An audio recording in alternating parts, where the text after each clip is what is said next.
যদি কখনো আপনার এই ধরনের নাম্বার থেকে সংখ্যা লিখতে হয় তখন কি আপনি টাইপ করে লিখবেন নাকি আমার মতো এই ধরনের ফাংশন ইউজ করে লিখবেন? দেখেন আমি এখানে একটা ফাংশন ইউজ করে কি সুন্দর যতগুলো নাম্বার ছিল প্রতিটি নাম্বার আমি ওয়ার্ডে রূপান্তর করেছি।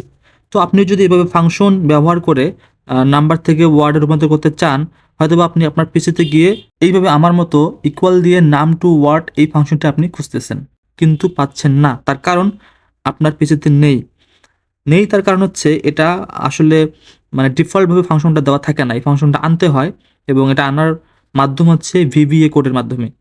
তো চলুন আপনি কোন কোড কিভাবে ইউজ করে এই ফাংশনটা নিয়ে আসবেন সেটা আমি এখন দেখাই। তো শুরুতে আপনি চলে যাবেন হচ্ছে ব্রাউজারে, যে কোনো ব্রাউজার আপনি ইউজ করতে পারেন, আমি ক্রোম ব্রাউজার ইউজ করছি। এখানে এসে আপনি সার্চ করবেন Excel number to word VBA code লিখে সার্চ করবেন। সার্চ করার সাথে সাথে দেখবেন প্রথমে একটা ওয়েবসাইট চলে আসছে, এই সাইটটা। এখানে আপনি ক্লিক করবেন। ক্লিক করার পরে একটু নিচে চলে আসবেন। দেখেন এখানে আমাদের কিছু কোড রয়েছে এবং উপরে দেখেন কপি কোড নামে একটা বাটন রয়েছে। তো আপনি এখানে ক্লিক করে পুরো কোডটা কপি করে নেবেন। ওকে, এখন আমি উইন্ডোজ+R বাটন প্রেস করে আমি রান কমান্ড থেকে আমার এক্সেলটা ওপেন করে নিচ্ছি।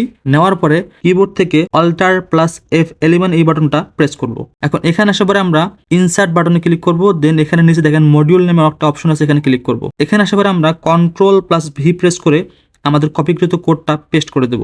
ওকে, এখন আমরা আবার কিবোর্ড থেকে Alt+Q প্রেস করে এটা আমরা কেটে দেব।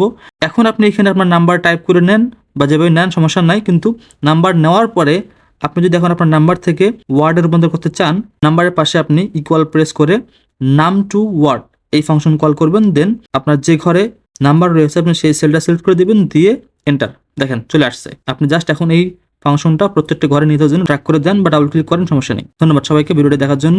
যদি ভিডিওটি ভালো লেগে থাকে তাহলে আমার চ্যানেলটা অবশ্যই সাবস্ক্রাইব করবেন।